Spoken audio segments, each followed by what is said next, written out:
Well, since she married Prince Harry, I tell you what, I've never seen someone destroy themselves so fast as Meghan Markle by being such a narcissist. It was just 2 days ago that I said she was making herself a laughing stock with the latest interview in New York Magazine, where she told the most obvious whoppers, like, someone in the royal family or the British media called her son the N-word.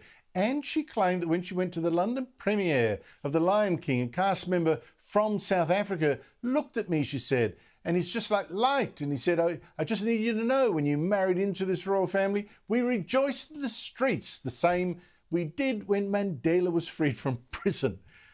Oh, but how embarrassing. The only cast member who is from South Africa says, I've never met Meghan Markle. I did not attend the premiere in London. And yesterday, more embarrassment. Markle, in a new podcast of interviews with famous women, this time talked to Mariah Carey, the pop star and notorious diva, and sounded shocked when Carey dared to point out that Markle was a diva, really, too, even though she had just claimed being a diva was not something that she connected to. Yes, the diva thing we can play into. I mean, it's not something that I connect to, but for you, it's been a huge part of your... Give us diva moments sometimes, Meghan. What kind of diva moments do I give you? Don't act like you. It's also the visual. It's the visual. A lot of it's the visual. Because see, that's the thing. I associate it differently. Well, I know, but let's pretend that you weren't so beautiful and didn't have the whole thing and didn't often have gorgeous ensembles. You wouldn't get as much diva stuff. I don't care. I'm like... Joining me on Trending Now is Stacey Cousins, Sky News contributor, not a diva, by the way, at all, but a YouTube star with her own video channel, nevertheless. Daisy Cousins, lovely to see you. Seems the media has woken up to the fun of fact-checking every single thing Meghan Markle now claims. I think she's now got a name for telling fake stories. This is not going to go well for her.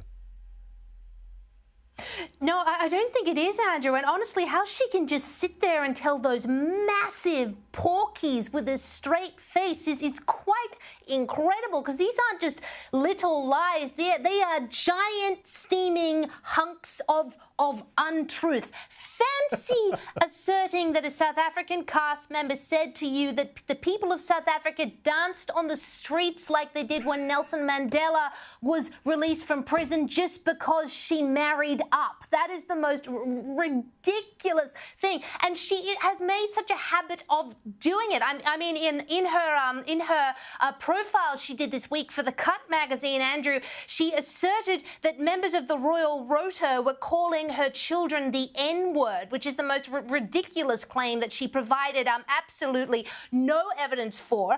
She said in her podcast with Serena last week that there had been a fire in baby Archie's room while they were on tour in South Africa.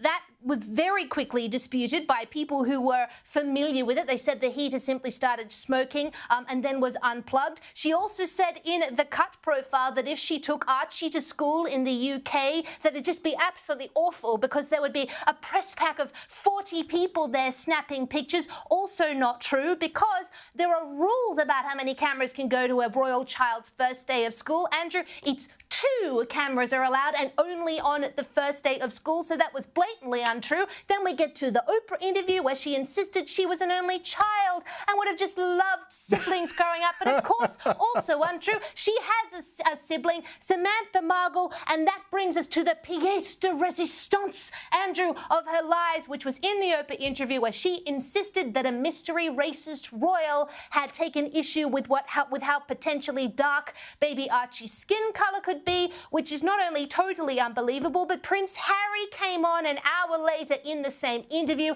and gave a completely different version of that lie. He said it actually happened at the start of their relationship, nowhere near the time she was pregnant with Archie. So goodness me, Andrew, I am so glad the media has cottoned onto this and is going to start fact-checking every single thing that she says, because somehow these lies are going to start coming back to bite her, and that is what she deserves. Well, I thought she got off very lightly when she apologised to a judge for having misled them. I didn't cooperate with this flattering book by a guy who seems to act now like a press secretary. Not true. Don't forget, she also said that she'd had a secret wedding with the Archbishop of Canterbury presiding before the real wedding. He denied that too. I mean, it goes on and on. It's quite extraordinary. And I wonder if the tide is turning now for her, because she's already lost almost all support in Britain. People now look to these things to say, what lie is she telling now, or whatever. But she did used to be treated as a stylish celebrity, you know, a sort of American royalty in the US. But now even there, the New York Post front page this week, toddler and tiara, spoiled princess is still whining about royal family. Do you think it's changing? I mean, you follow the social media coverage. Is it changing for her?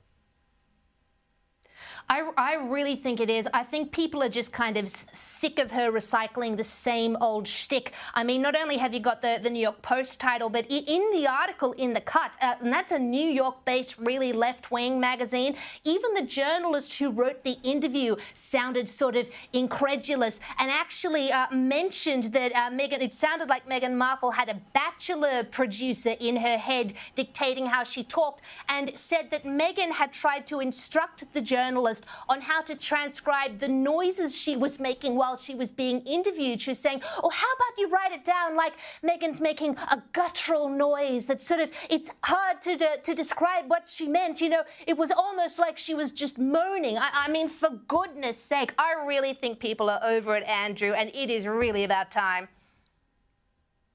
Yeah, but it's a tragedy in one sense, because clearly the fame went to her head. It's like Icarus. She flew too close to the sun. I think the backlash is going to be really brutal for her ego, really brutal. And what Harry will make of it, I don't know. It's a tragedy. Daisy Cousins, thank you so much for your time.